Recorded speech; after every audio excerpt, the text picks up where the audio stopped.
Hey, what's up, everyone? I'm back. I know that's been a hot second since I've done a video. Fortunately, I've been off. I've been dealing with some things.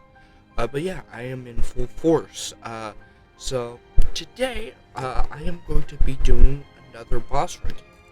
I can't remember the last time I did a boss ranking. I believe it was a couple months back whenever I did the Devil May Cry 2 boss ranking, which sometime next month I plan on doing a review on Devil May Cry 2, which after a little bit of mental training, if you will, I will be doing this sometime next month. So before I start, I would just like to say that on Twitch, which will be down in this description, I will be streaming on Twitch on Friday of this week. So June, I think it's 2nd. So June 2nd, I'll be streaming on Twitch. I'll be playing God of War 2018. I'll have more info later or after I get done with this. But anyways, yeah, so I'm doing a boss ranking of Legend of Zelda Breath of the Wild. Now, I know that it's kind of hard. I am doing mainly just the storyline bosses. Anything out of that, I kind of look at as kind of mini bosses. Because most mini bosses in most video games are optional. And I'm hoping to do a review here in the next couple of months of that. So anyways, guys, hope you guys like this video, and roll that footage. 5 stages of grief: denial, anger, bargaining, depression, and acceptance. Well, I'd like to add one more: revenge.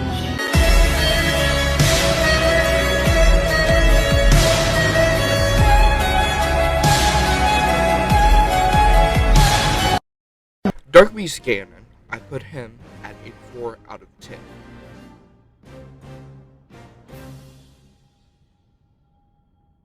One was great, but unfortunately was a horseback archery training test.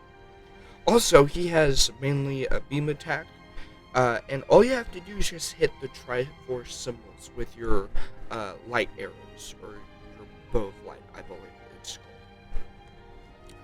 Number 2, I have Fireblight Ganon, which I put him at a 7 out of 10. The design was unique, and it fit well with the surrounding environment, but his first phase is quite simple, and it uses a very rinse and repeat style, which is basically just hit him in the eye with an arrow, he falls down from the sky, and you hit him a couple times, and then you just keep doing that.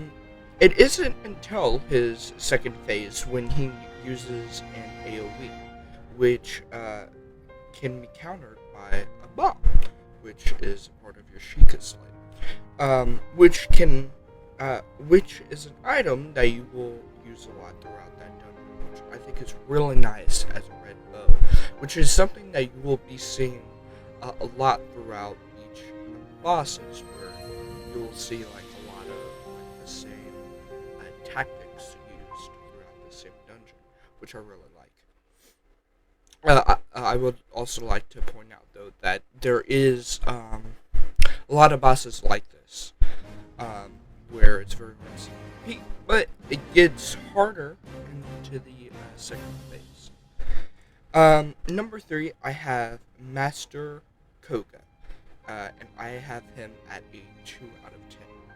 Now, Master Koga, even though he is an awesome comedic character, especially in Hyrule Warriors: Age of Calamity, because he's actually voiced in that game. But his fight is very with using ice arrows and magnesis to drop the boulders on his head. But he's just a really cool character, and to be honest, like, 2 points for comedic effect is really all you need. Water Blight Ganon, I put him at a 8 out of 10. For it being the first boss, it really tests the player on dodging, environmental coverage, and an array of Shikai abilities. Also capturing the Souls-like aesthetic of the difficulty. Now, what I mean by that is that throughout the arena, especially in the later phases, he starts, he starts throwing blocks of ice at you, which you can either use magnesis, you can blow them up, I believe, and you can even stop with time. And you could also use your own water freezing technique to get to that boss, which is what you use in the first phase.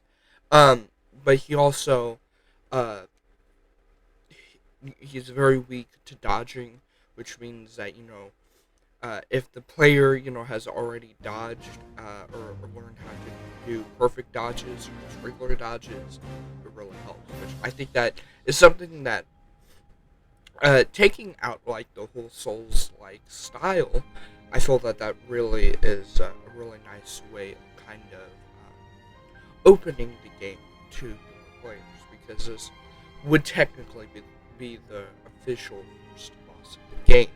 Is basically giving them challenge, but also teaching or like applying the things that they've learned already to the game, which most people don't fight that boss until about an hour or so into their playthrough. But also like Souls, like the difficulty is really nice to where it can really hard if you don't know how to do it. And you also have to learn attacks. You also have to learn the attack patterns and the iframes to either dodge attacks or do your own attacks, which is something that the Souls games really pride themselves on. Which a lot of people say that Breath of the Wild is the Dark Souls of Legend of Zelda. So number, I believe it's 5, is Windblight Ganon. I put him at a 9 out of 10. So this is a very offensive boss, with you usually being on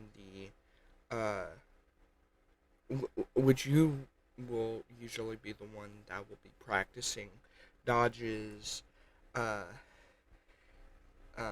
and a lot, and this is more of a stamina test, which you will see kind of how you preserve stamina and also how you use it.